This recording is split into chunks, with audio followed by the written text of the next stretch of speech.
વિશ્વમાં આગળ વાત કરીએ તો અમદાવાદના અસરવા બહુમાળી ભવન ખાતે જાતિનું પ્રમાણપત્ર લેવા વિદ્યાર્થીઓની કતાર લાગી છે। નવા શૈક્ષણિક સત્ર પહેલા વિદ્યાર્થીઓની લાંબી કતારો જોવા મળી। વહેલી સવારથી જ વિદ્યાર્થીઓ લાઇનમાં ઊભા રહેવા માટે મજબૂર બન્યા છે। ફોર્મ લીધા બાદ જમા કરાવવા માટે લાંબી લાઈનો લાગી છે। તંત્ર દ્વારા પાલડીમાં કેમ્પ શરૂ કરવામાં આવ્યો છે। જાતિના દાખલા વિદ્યાર્થીઓને ઝડપથી મેળવી શકે તે માટે અહીંયા કામગીરી કરવામાં આવી છે।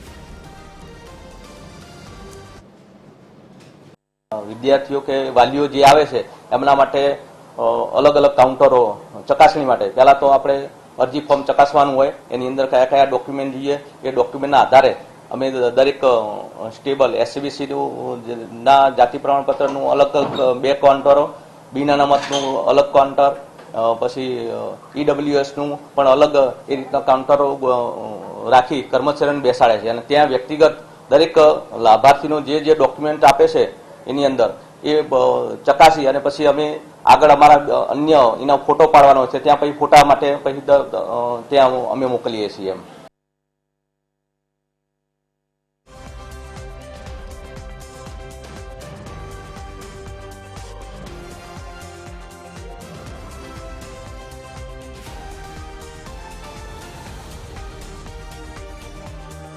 તો ફોર્મ લીધા બાદ જે રીતે મોટી સંખ્યામાં કતારો જોવા મળી રહી છે। તંત્ર દ્વારા પાલડીમાં કેમ્પ તો શરૂ કરવામાં આવ્યો છે, પરંતુ વિદ્યાર્થીઓનો ભારે ઘસારો જોવા મળ્યો છે। જાતિના દાખલા ઝડપથી મેળવી શકે તે માટે આ કેમ્પનું આયોજન કરવામાં આવ્યું છે। દરેક કચેરીએ ફોર્મ લેવા માટે વધુ ટેબલ રાખવા માટે જો કે લોકો માગણી કરી રહ્યા છે। મહત્વનું છે કે જાતિ પ્રમાણપત્ર લેવા માટે વિદ્યાર્થીઓની લાંબી કતારો આપ ટીવી સ્ક્રીન પર જોઈ રહ્યા છો, તો બીજી તરફ લોકો વધારવા માટે સુવિધા તેને લઈને માગણી કરી રહ્યા છે। વહેલી સવારથી જ લોકો લાઈનોમાં ઊભા છે। ફોર્મ લીધા બાદ જમા કરાવવા માટે લાંબી કતારો જોવા મળી રહી છે।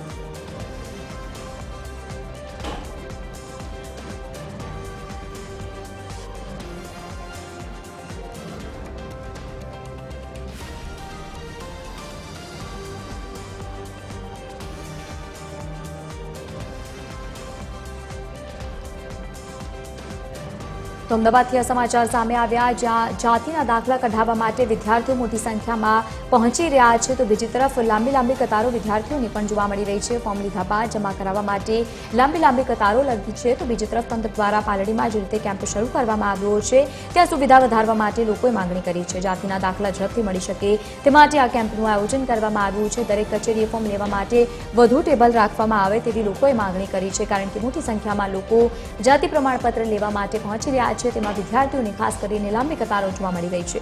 વહેલી સવારથી જ વિદ્યાર્થીઓ લાઇનમાં ઊભા રહેવા માટે મજબૂર બને છે, કારણ કે દિવસ દરમિયાન મોટી સંખ્યામાં વિદ્યાર્થીઓ ત્યાં પહોંચતા હોય છે અને એટલા જ માટે સુવિધામાં વધારો કરવામાં આવે તેવી હાલ તો માંગણી કરવામાં આવી છે। મહત્વનું છે કે અમદાવાદમાં જે કેમ્પ શરૂ કરવામાં આવ્યો છે તેમાં મોટી સંખ્યામાં તેમાં લોકો પહોંચી રહ્યા છે।